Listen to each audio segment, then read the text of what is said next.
합독하도록 하겠습니다. 구약성경 514면에 있습니다. 열왕기상 3장 9절과 10절. 다 찾으신 줄 알고 함께 합독합니다. 시작. 누가 주의 이 많은 백성을 재판할 수 있사오리까? 듣는 마음을 종에게 주사 주의 백성을 재판하여 선악을 분별하게 하옵소서. 솔로몬이 이것을 구하매 그 말씀이 주의 마음에 든지라. 아멘. 지난 금요 예배 말씀을 하나님 마음에 맞는 사람, 그런 제목으로 다윗을 우리가 살펴보았지요. 오늘은 그 아들 솔로몬인데 오늘 설교의 제목이 하나님 눈에 든 사람. 여러분 같으면 그럴 기회는 아주 불가능하지만 만약에 상상으로 다시 한번 결혼할 수 있는 기회가 주어진다면 마음에 맞는 사람을 찾겠습니까? 눈에 들 만한 사람을 찾겠습니까? 원집사님은 마음에 맞는 사람, 눈에 드는 사람. 욕심이 많으시네. 이미영 권사님 만날 일이 별로 없을 것 같아요.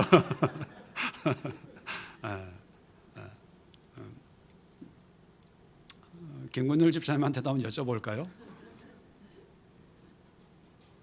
같은 마음입니까? 결혼하기가 점점 어려워집니다. 마음에 맞는 사람, 눈에 드는 사람, 비슷하지만 내용을 좀 더 들여다보면 좀 상반되는 면이 있죠.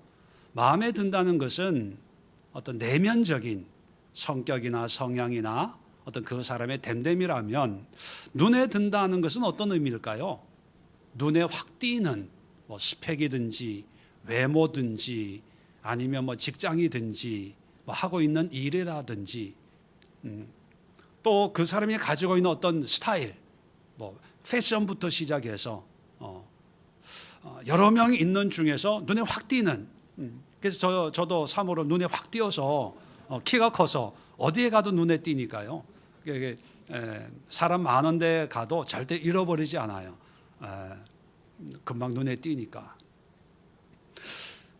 근데 시대가 이제 흐르다 보면 기본적으로 우리는 마음의 내면이 중요하다는 걸 알아요. 그죠? 마음 됨됨이, 사람 됨됨이, 성격, 성향. 근데 시대가 이렇게 흐르다 보면 내면도 중요하지만 외적인 것이 더 사람들에게 호감을, 그래서 외모, 키, 날씬하냐, 이쁘냐, 직장이 뭐냐, 연봉은 얼마냐, 이런 거에 사람들이 마음이 움직입니다. 그 이유는 여러 가지가 있겠지만, 그래서 하나님은 계속해서 우리에게 뭐라고 말씀하시냐면, 하나님은 외모를 보지 않고 중심을 보신다. 그런 말씀을 우리에게 하고 있습니다. 왜냐하면 이 시대가 외모 지향, 외적인 매력을 통해서 어떤 호감을 살려가는 그런 시대 흐름이 계속되고 있기 때문이지요. 자, 그런 면에서 솔로몬은 어떤 사람일까? 솔로몬. 자, 오늘 재밌는 단어 하나를 여러분들에게 소개해 드리려고 합니다. 10절에 보면 솔로몬이 이것을 구하매, 자, 이것을 구했다. 여러분 1,000번째 드리고 나서 이 얘기는 너무나 잘 아니까 설명은 생략하겠습니다. 듣는 마음을 주세요 했더니만 10절에 이것을 구하매 그 말씀이 주의 마음에 든지라. 자, 주의 마음에 들었다는 이 말의 원어를 보면 원어가 참 재밌습니다. 우리 번역에는 그냥 의역을 한 거예요. 주의 마음에 든지라. 그런데 원어를 보면요, 하나님의 눈에 든 거예요. 마음이라는 말은 없고요. 마음이라는 단어의 원어가 뭐냐면 눈, 아인이란 말이 히브리어로 눈이거든요. 아인이 만족하다. 아인이 즐겁다. 야타브라는 단어입니다. 마음에 들었다 하는 게. 아인 야타브, 이게 무슨 뜻이냐 하면 말씀드린 것처럼 눈이 즐거워한다. 눈이 만족한다. 무슨 뜻일까요? 눈에 확 띈다는 거예요. 그러면 솔로몬의 삶에 대해서도 제가 자세하게 설명하지 않겠습니다. 처음에는 일천번제도 드리면서 하나님의 이런 은혜를 누렸지만 점점 가면 갈수록 하나님의 마음에서 멀어지는 삶을 살아요. 왜 그랬을까? 왜 그런 현상이 일어날 수밖에 없었을까? 아주 재미있는 그런 솔로몬의 모습을 살펴볼 텐데, 솔로몬의 삶은요, 하나님의 마음에 맞는 사람이 아니라 눈에 띄는 사람이. 자, 세 가지 아주 중요한 솔로몬의 삶의 모습이 하나님의 눈에 띄었는데, 자, 눈에 띈다고 좋은 건 아니거든요. 눈에 띄었다면, 관심을 이제 집중시켰다면 정말 하나님 앞에 어떤 매력을 발산해야 되는데, 영적인 매력이죠. 하나님의 마음을 감동하고 하나님의 어떤 축복과 은혜를 누릴 만한 어떤 그런 영적인 매력을 발산해야 되는데, 처음에 눈에는 띄어요. 그래서 하나님이 이런 놈이 있네, 이런 사람이 있네, 기특하네 해서 하나님이 관심을 기울이기 시작을 하는데, 들여다보니까 엉망인 거 있죠. 참 무서운 것 같아요. 오늘날 우리는 다른 면에서 외적인 걸, 외모적인 거를 어필하는 그런 시대 아닙니까? 겉으로 보기에는 요즘 젊은 친구들 보니까 다 외제차 타고 다녀요. 그래서 내가 어떤 분을 만나서 물어봤어요. 아니, 어떻게 젊은 나이에 이렇게 외제차를 타고 다니냐고 그랬더니만 하는 소리가 뭔지 아세요? 아유, 목사님, 이거요 10년도 더 된 차예요. 팔아도 팔리지도 않아요. 이게 옛말에 썩어도 준치다 이런 말이 있잖아요. 그냥 오래된 차여도 외제차를 타고 다니면 이렇게 뭔가 이렇게 대접이 달라지나 봐요. 그리고 사람과 사람을 만나도 하다못해 짝퉁이라도 루비똥이든지 루비가 똥 산 거는 아니겠지만 그런 거라도 가지고 다니고 명품 하나라도 걸쳐야지, 그런 게 없으면 쳐다도 안 보고 무시하고 이러는. 그래서 명품도요 중고가 있대요. 또 중고 이런 거라도 하나 사가지고 또 직구라고 해외에서 직접 싸게 인터넷으로 사가지고라도 들고 다녀야. 근데 문제는 뭐냐면 그게 나쁘다는 의미는 아닙니다. 자기 어떤 선호나 취향에 따라서 그런 것을 가질 수는 있죠. 근데 중요한 것은, 자, 그렇게 해서 사람들의 어떤 관심과 어떤 이목을 집중시킬 필요가 있다면 물론 해야 되겠죠. 그렇다면 중요한 것은 내면이거든요. 내 삶, 내실 있는 그런 삶을 살면 누가 뭐라 그러겠습니까? 그런데 들여다보면 이게 아닌 거죠. 요즘 왜 젊은 사람들이 결혼했다가 여러 가지 어려움 때문에 고생을 합니까? 사귈 때 하고 살아보니까 아니더라는 거예요. 신앙에서도 마찬가지입니다. 하나님의 눈을 매력으로 사로잡을 수 있어요. 자, 그래 놓고 하나님 앞에 나의 진심, 진정 어린 어떤 신앙과 삶의 모습을 보여주면 괜찮은데, 하나님의 관심은 사로잡았지만 정작 보여주는 것은 빈 깡통이라면 그런 사람을 지칭해서 하나님 눈에 든 사람이에요. 하나님의 눈에 들었다고 해서 하나님이 그를 인정하고 축복했다는 건 아닙니다. 그게 눈에 든 사람이에요. 반면에 다윗은 처음에는 눈에 들었는지 안 들었는지 모르죠. 양을 치는 그런 목자였고, 아버지 이새가 보기에도 너는 왕의 제목이 될 자격이 없으니까 형들 대신에 양이나 돌보고 있어라 라고 할 정도였으니까. 그런데 하나님의 마음에 들어요. 여러 가지 결점도 있고 실수도 있고 연약한 모습도 물론 있지만 마음에 들어요. 그래서 지난 시간에도 말씀드렸지만 하나님의 마음에 드는 사람, 눈에 띄는 사람이 아니라 마음에 드는 사람을 찾는다. 이게 저에게는 너무 큰 은혜고 소망이에요. 왜냐하면 저는 눈에 띄는 아무것도 없어요. 뭐가 있겠습니까? 아마 눈에 띄는 걸로 하나님이 어떤 믿음이나 이런 걸 측정했다면 저는 절망했을 거예요. 그런데 하나님은 마음에 맞는, 그래서 내 삶이 하나님의 마음, 하나님의 뜻에 합당한 삶을 살면 그게 하나님의 마음에 맞는 사람이거든요. 자, 그러면 솔로몬을 하나님이 눈에 띄는 사람, 내 눈이 즐거워하는 사람이라고 했는데, 자, 솔로몬의 인생을 쭉 놓고 보면요, 세 가지 특별히 눈에 띄는 행위를 합니다.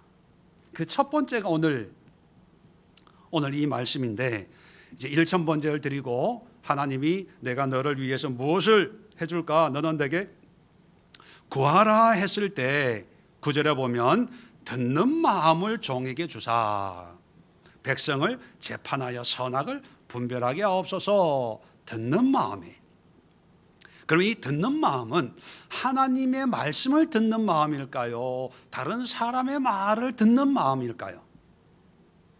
네, 보통 보면 하나님의 말씀을 듣는 마음인데 계속 읽어보면 그게 아니에요. 자, 9절 볼까요? 잘 보세요. 듣는 마음을 종에게 주사 주의 백성을 재판하여 선악을 분별하게 하옵소서. 재판에 필요한 듣는 마음이에요. 자, 그래서 11절 보면 하나님이 뭐라고 얘기하냐면 끝부분에 보면 장수도 구하지 아니하고 부도 구하지 아니하고 자기 원수의 생명을 멸하기도 구하지 아니하고 오직 송사를 듣고 분별하는 지혜를 구하였으니. 송사가 뭡니까? 재판이거든요. 재판에서 이쪽 저쪽 얘기를 다 잘 듣고 분별하는 이런 마음을 주세요. 이게 눈에 띄는 거예요. 자, 그래서 그 다음에 솔로몬의 어떤 행적을 우리에게 소개해 주는데, 자, 16절부터 소개하는 게 우리가 잘 아는 솔로몬의 재판입니다. 내용은 또 설명하지 않겠습니다. 16절에 보면 그때 창기 두 여자가 왕에게 와서 그 앞에 서며, 그죠? 그러면서 솔로몬의 재판이 이어져요. 자, 세상에서는요, 세상적인 관점으로 이 말씀을 보면 뭐에 의미를 두냐 하면 솔로몬이 지혜롭게 재판한 것, 아이를 가지고 서로 생모라고 할 때 솔로몬이 정말 기발한 방법으로 지혜롭게 이 문제를 해결해 줘요. 그래서 솔로몬의 재판, 솔로몬의 지혜, 이런 관점에서 이해를 합니다. 근데 이건 잘못된 건 아니지만 성경이 기록하고 있는 성경적인 원리로 보면 옳지 않아요. 성경이 이 솔로몬의 재판을 성경에 소개해 놓고 있는 것은 하나님의 응답의 분명함, 확실성을 확인시켜주는 용도거든요. 그래서 솔로몬이 이렇게 살았다. 그런데 솔로몬이 지혜롭게 재판한 것이 목적이 아니고요. 솔로몬이 하나님 앞에 뭘 구했어요? 듣는 마음. 근데 듣는 마음을 하나님이 보시고 깜짝 놀란 거예요. 대단하네. 그래서 하나님이 듣는 마음뿐만 아니라 다른 모든 걸 주었는데, 자, 거기에 대한 예를, 솔로몬의 재판의 예를 그 뒤에 이어서 소개해 주고 있는데, 이것은 솔로몬이 얼마나 지혜가 충만하고 똑똑했냐 이거를 얘기하려고 하는 게 아니라 하나님의 응답을 얘기하는 거예요. 자, 그러면 솔로몬은 뭐를 구했다고요? 듣는 마음. 그러면 하나님이 듣는 마음을 주셨는데, 자, 16절에 읽은 것처럼 창기 두 여자가 왕에게 와서, 여러분 창기가 어떤 사람인지 아시죠? 몸을 파는 사람이에요. 그리고 여자가 왕에게 찾아와요. 그리고 그 문제가 아이 문제. 요즘에는 아이의 문제가 뭐 집안 문제고 사회 문제지만, 고대 사회에서는 여러분 한 나라 왕이 국정이 바쁜데 창기의 재판에 신경 쓸 필요가 있을까요? 창기라고 하면 사회에서도 외면당하는 사람이에요. 창기의 인권이나 어떤 창기의 어떤 삶의 뭐라 그래, 권력이라고 표현하기보다는 뭐 인권 이런 거를 인정 안 해주는 사회예요. 그리고 여자예요. 요즘에는 뭐 사회가 많이 바뀌었지만 고대 사회 여자는 사람 수 헤아릴 때 포함도 안 되는 그런 존재예요. 그리고 아이, 고대 사회에서는 그렇게 중요한 문제가 아니거든요. 누구 아이든 간에 알아서 해, 이 정도로. 그런데 지금 성경이 우리에게 말해 주려고 하는 것은 솔로몬이 기도했는데 그 기도의 응답이 이렇게 이루어졌다는 걸 얘기하는 거예요. 그 이루어진 게 뭡니까? 듣는 마음이에요. 그래서 사회에서 가장 신분이 낮은 창기의 이야기도 왕이 들어주는 거예요. 아무 가치 없는 여자의 하소연도 왕이 들어주는 거예요. 누구의 자녀가 돼도 그렇게 뭐 큰 문제가 안 되는 아이의 문제까지 왕이 세밀하게 간섭하고 있다. 이게 성경이 우리에게 말해 주려고 하는 핵심인데, 사실 우리는 솔로몬이 왕이면서도 약한 자들, 외면당한 사람들, 사회적 약자 한 사람 한 사람의 삶의 하소연까지 들어주는, 이것이 겸손이고 이것이 예수님의 모습 아닙니까? 만왕의 왕이신 예수님이 이 땅에 오셔서 권력자들만 만나 주시는 게 아니라 온 땅을 다니면서 병든 사람, 귀신 들린 사람, 이방 여인들, 환난 당한 사람들, 죄인들, 외면당한 사람들, 이런 사람들을 에게 복음을 전하고 그들의 문제를 해결해 주고 그들의 삶의 하소연을 들어주시잖아요. 하나님 자신인 예수님의 삶을 솔로몬도 그대로 하고 싶다고 요구하는 거예요. 그러니까 얼마나 기뻤겠어요. 그러니까 보너스로 다른 것도 주는 거예요. 자, 그런데 그 다음을 보면요, 뭐 성경은 굳이 찾지 않겠습니다. 이때 반짝 듣는 마음을 사용해서 이런 재판을 하고 이런 정치를 국정을 운영을 했지만, 그 다음에 성경을 쭉 읽어보면요, 이제 듣지 않아요. 누구의 말을 듣습니까? 이방 나라 왕들의 이야기를 듣고, 유명한 사람들, 스바의 여왕의 얘기를 듣고, 듣는 것도요, 칭찬하는 것만 들어요. 찬양하는 것만 들어요. 축하하는 것만 들어요. 그리고 더 재밌는 것은요, 듣는 마음을 달라고 했는데 그 다음에 보면 솔로몬은요, 듣기보다는 말하기를 시작해요. 자, 이게 4장 열왕기상 4장 저 끝부분에 보면 32절부터 34절까지 있는데, 자 32절, 그가 잠언 3,000가지를 말하였고 그의 노래는 1,005편이며 그가 또 초목에 대하여 말하되 레바논의 백향목으로부터 담에 나는 우슬초까지 하고, 그가 또 짐승과 새와 기어 다니는 것과 물고기에 대하여 말한지라. 사람들이 솔로몬의 지혜를 들으러 왔으니 이는 그의 지혜의 소문을 들은 천하 모든 왕들이 보낸 자들이었더라. 이제 말하기 시작하는데, 말했다는 게 뭐냐 하면 두 번째, 눈에 띄는 거예요. 첫 번째가 듣는 마음, 두 번째는요 학문입니다. 학문. 솔로몬의 학문. 이 솔로몬처럼 이렇게 지혜롭게 학문적으로 유명세를 탄 왕이 일찍이 없었어요. 얼마나 공부를 많이 했으면 잠언 3,000가지, 그의 노래는 1,005편. 아마 오늘날 같았으면 저작권만 해도 뭐 엄청난, 왜냐하면 그때 뭐 노래가 많이 없었으니까 솔로몬의 노래만 주구장창 불렀을 거 아닙니까? 노래방 가도 그죠?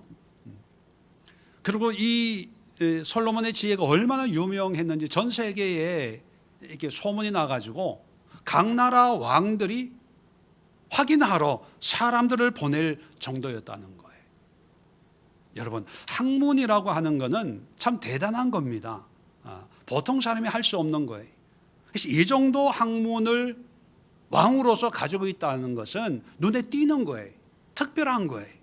그래서 하나님이, 물론 하나님이 주신 지혜지만 하나님이 대단하게 여기고 관심을 가지는 거예요.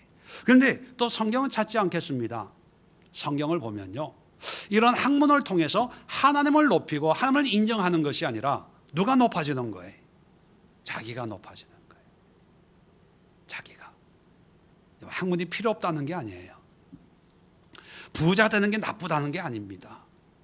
뭐 재벌되면 하나님의 관심이 집중이 되죠. 특별하니까, 보통 사람 아니니까 아무나 재벌이 됩니까?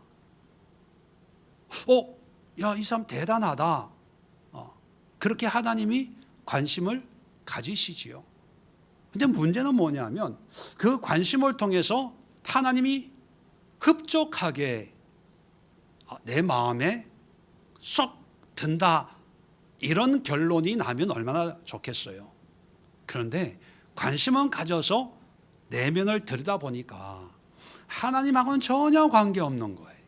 지 잘났다고 얘기하는 거예요.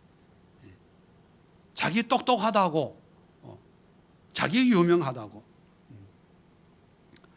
10장 23절 25절 이하에 쭉 보면 거기에도 솔로몬의 그 유명세로 전 세계에서 사람들이 어떻게 기록하고 있냐면 그의 얼굴을 보기 원하여 예물을 가지고 솔로몬을 찾아오는 거예요. 솔로몬 얼굴 한번 보려고. 완전 스타가 된 거예요. 스타, 별, 눈에 띄니까 스타라는 명칭을 쓰지 않습니까? 예, 눈에 띄어요. 그런데 내면에는 자기밖에 없는 거예요. 말년에 솔로몬은 전도서를 통해서 이런 고백을 합니다. 전도서 1장 13절, 마음을 다하여 지혜를 써서 하늘 아래서 행하는 모든 일을 연구하며 살핀즉 이는 괴로운 것이니 하나님이 인생들에게 주사 수고하게 하신 것이라. 나중에 깨닫는 게 뭐냐면 학문, 박사학위, 뭐 공부 잘하고 책을 쓰고 뭘 하고 좋아요. 매력적이에요. 사람들에게 노벨문학상 얼마나 멋있습니까? 근데 인생을 다 살고 보니까 그것이 그냥 하나의 수고의 열매이지 하나님 앞에서 어떤 상급도 없더라는 거예요. 왜? 내 자신을 위한 학문을 하기 때문이지. 그래서 전도서 제일 끝에 12장 12절에 어떻게 끝나냐 하면 내 아들아 또 이것들로부터 경계를 받으라. 많은 책들을 짓는 것은 끝이 없고 많이 공부하는 것은 몸을 피곤하게 하느니라. 공부하지 말라는 게 아닙니다. 하나님의 은혜와 긍휼 없이 내 잘난 맛에 뭐 공부하고 학문을 쌓는 게 다 의미가 없다. 그래서 전도서를 보면 지혜를 얘기하는데 그 지혜는 세상의 지혜나 인간의 지혜가 아니라 하나님을 아는 지혜, 하나님을 예배하고 하나님을 경외하는 지혜, 그걸 인생 끝에야 비로소 깨닫는 거예요.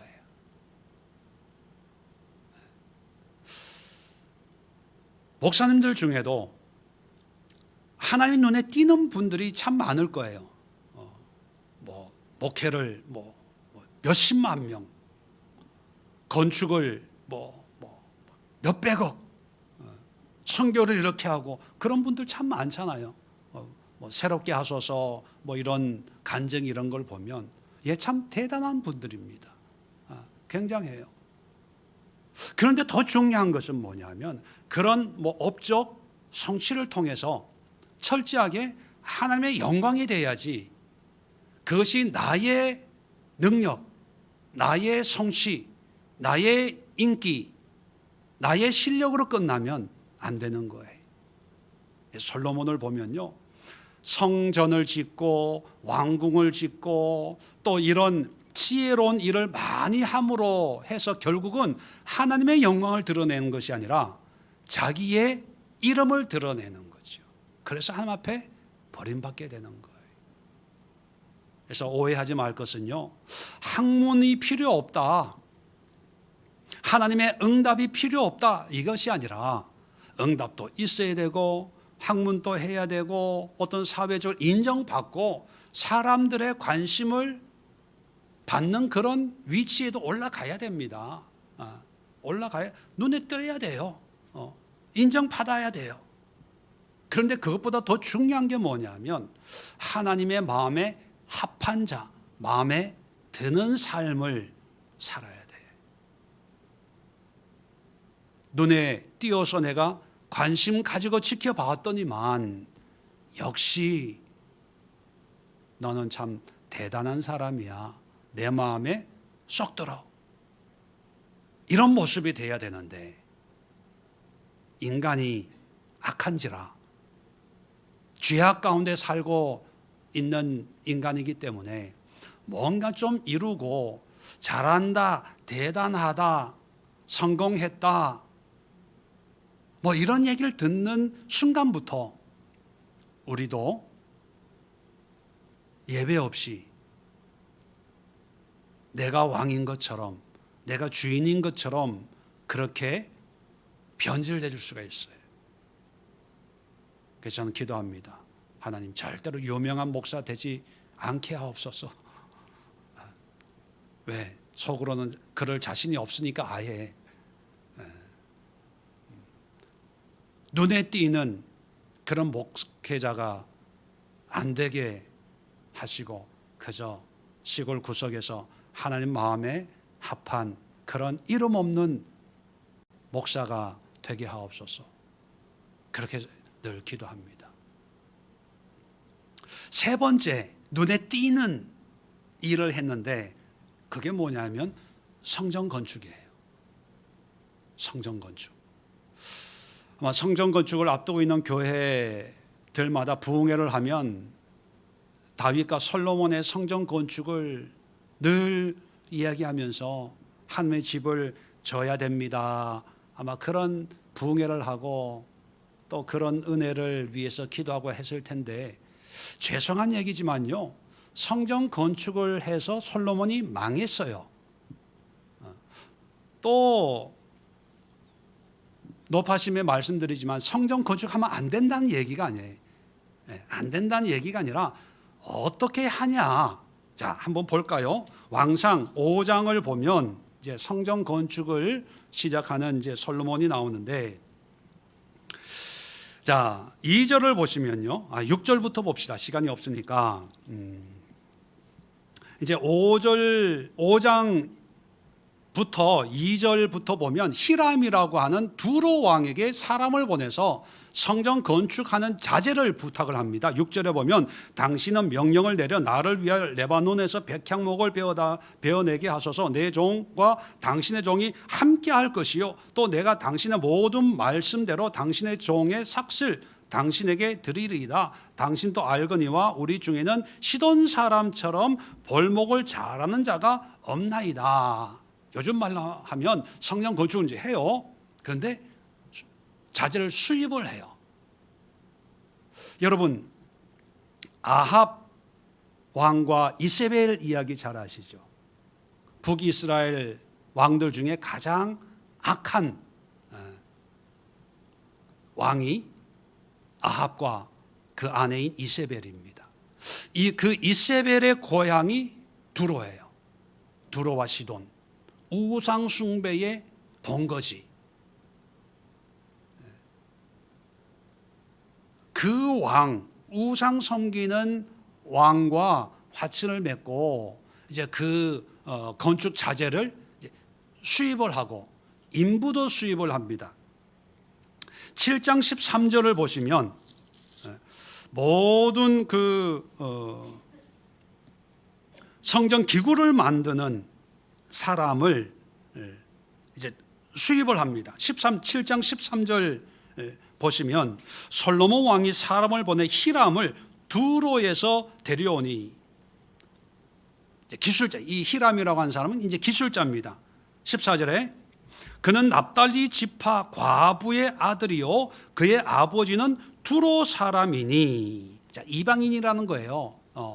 납달리 지파 여자가 이방 남자한테 시집을 간 거예요. 그래서 두로 사람인데 놋의 대장장이라. 이 히람은 모든 놋 일의 지혜와 총명과 재능을 구비한 자이니 솔로몬 왕에게 와서 그 모든 공사를 하니라. 자, 기술만 있으면 믿는 사람이든 안 믿는 사람은 구별을 하지 않고 총동원해 가지고 건축을 해요. 왜 이렇게 할까요? 하나님 앞에 가장 좋은 건물을 짓고 싶어서. 자, 이랬을 때 나중에 이제 7년 공사를 해서 성전 건축을 완성을 해요.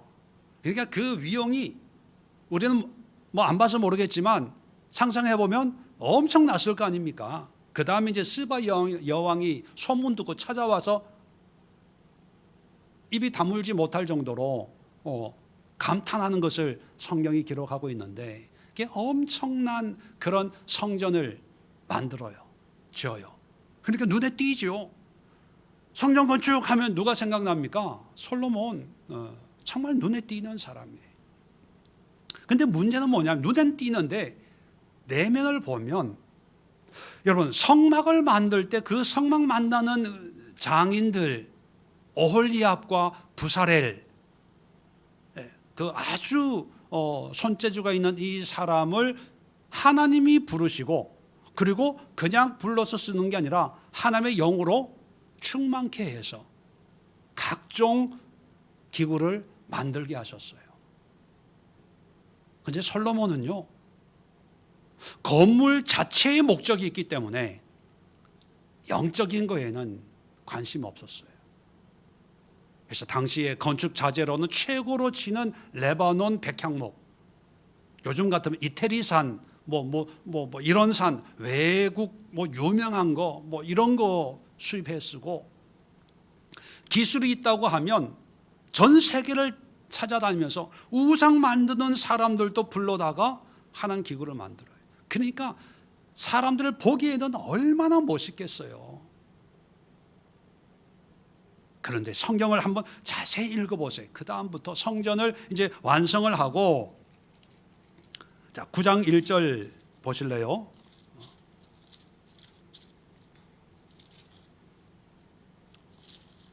자, 9장까지 쭉 이제 솔로몬이 이제 봉헌식을 합니다.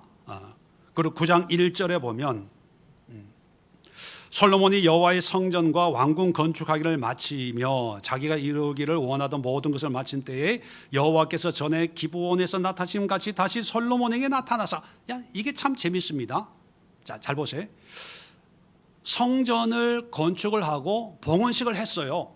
성전 건축하고 나서 왕궁을 또 13년, 성전 건축 7년, 왕궁은 13년, 총 20년을 이제 시간을 보내서 두 개를 완성을 했거든요. 그래서 성전을 완성을 했을 때 봉헌식을 했어요. 봉헌식을 마쳤습니다. 이럴 때는 성전에 와서 기도할 때는 하나님이 도와주시고, 전염병으로 기도할 때는 전염병 없애주시고, 전쟁이 나면 전쟁을 막아주시고, 포로로 끌려갔을 때도 곡으로 돌아오게 하시고, 뭐 열심히 기도했어요. 그런데 하나님의 응답은 언제 임했다고요? 보통 우리의 생각은 뭐냐면 성전을 짓고 봉헌식을 하면 뭐 그 봉헌식 다음 날이든지 한 달 뒤든지 1년 뒤든지 하나님의 응답이 있을 거라는 그런 상상을 합니다. 근데 성경을 잘 보시면요, 언제 하나님이 기브온에 나타난 같이 나타났다고요? 9장 1절에 성전과 왕궁 건축하기를 마친 뒤에요. 그러면 성전 건축이 7년에 마쳤다면 왕궁이 13년 걸렸거든요. 그러면 봉헌식 한 뒤에 13년 뒤에 하나님의 응답이 있는 거예요. 그리고 성경을 전체를 읽어보시면요, 한 번도 하나님은 이 성전이 너무 멋있다, 대단하다, 큰일 했다라고 한 번도 칭찬을 안 해요. 오히려 하나님이 뭐라 그러냐 하면 9장 7절 하나님의 응답 중에 이런 말을 합니다. 내가 그들에게 이제 우상 숭배를 하면 6절에 우상 숭배를 하면 7절에 내가 그들에게 준 땅에서 끊어버릴 것이요 내 이름을 위하여 내가 거룩하게 구별한 이 성전이라도 내 앞에서 던져버리리니 이스라엘은 모든 민족 가운데서 속담거리와 이야기거리가 될 것이며 이 성전이 높을지라도 지나가는 자마다 놀라며 비웃어 이르되 여호와께서 무슨 까닭으로 이 땅과 이 성전에 이같이 행하셨는고. 이런 일이 일어날 수도 있어. 이 말씀을 하는 거예요. 아니, 우리도 그렇잖아요. 우리가 열심히 뭘 했으면 잘했다, 수고했다, 칭찬받고 싶잖아요. 애썼다, 이러면 얼마나 좋아요. 근데 하나님은 칭찬하지 않아요. 네가 이렇게 애쓴 것, 이거 내가 한 번에 쓸어버릴 수 있어. 정신 차리고 신앙생활 제대로 해. 이럴 때 여러분 같으면 은혜 받겠어요? 시험 받겠어요? 시험 받아요. 지금 그런 상황이에요. 성전 건축이라는 것은 눈에 띄는 일이에요. 아무나 할 수 없는 거예요. 대단한 거예요. 근데 하나님은 그 대단한 것을 기뻐하지 않아요. 거기에 대한 응답을 13년 뒤에, 성전 짓고 난 뒤에 말씀하는데, 그 내용도 보면 칭찬하고 인정하는 게 아니라 제대로 신앙생활해, 내 계명과 율법을 잘 지키고 우상 숭배하지 말고, 그래야 내가 너희를 복을 주지. 성전 건축했다고 복 주는 게 아니야. 내 말대로 안 하면 이것도 다 무너뜨려 버릴 거야. 이 말씀을 하시는 거예요. 여러분, 솔로몬의 세 가지 눈에 띄는 일, 기도 응답, 듣는 마음을 주세요. 참 감동적이에요. 인간적이고 왕으로서 자기 백성 한 사람 한 사람의 그 마음을 다 헤아리고 싶은 그런 마음, 참 귀한 마음이지요. 두 번째, 학문. 이건 누구나 다 이렇게 할 수 없어요. 대단한 거예요. 박사학위를 받고 책을 쓰고 뭐 논문을 발표하고 상을 타고 대단한 거예요. 누구나 할 수 없는 일이에요. 성전 건축, 그게 대단한 거예요. 인정해 줘야 돼요. 교회 부흥시키는 거 인정해 줘야 돼요. 건축 뭐 어려운 경기에 또 어려운 살림에 성도들이 힘을 합쳐서 성전을 건축하는 거, 이거 인정해 줘야 돼요. 대단한 일이에요. 눈에 띄는 일입니다. 근데 그보다 더 중요한 건 뭐냐면 그 안에 하나님이 있냐 없냐 이거예요. 근데 솔로몬이 보여주는 우리 인간의 결과는 뭐냐면, 처음에는 하나님의 은혜로 시작은 하고 눈에 띄는 그런 삶은 살지는 모르지만 그런 상황이 돼버리면 다 변질한다는 거예요. 물론 안 그런 분들도 있지만, 변질되기 때문에 나는 처음부터 그렇게 안 될 거야, 이것도 문제지만, 또 눈에 띄는 삶을 살고 있는 사람들을 다 손가락질하고 저거 이상한 거 아니야, 이렇게 색안경 끼고 볼 필요는 없습니다. 제가 말씀드리는 포인트는 뭐냐면, 우리가 눈에 띄는 삶을 살든 눈에 띄지 않는 삶을 살든 간에 중요한 것은 하나님 마음에 합한 사람, 부자로 살아도 학문적으로 노벨상을 받는 그런 수준에 있는 사람이고, 박사학위를 받는 수준이고, 목회도 정말 능력 있게 세계적인 그런 사역을 하는 목사님일지라도 착각해서는 안 된다는 거예요.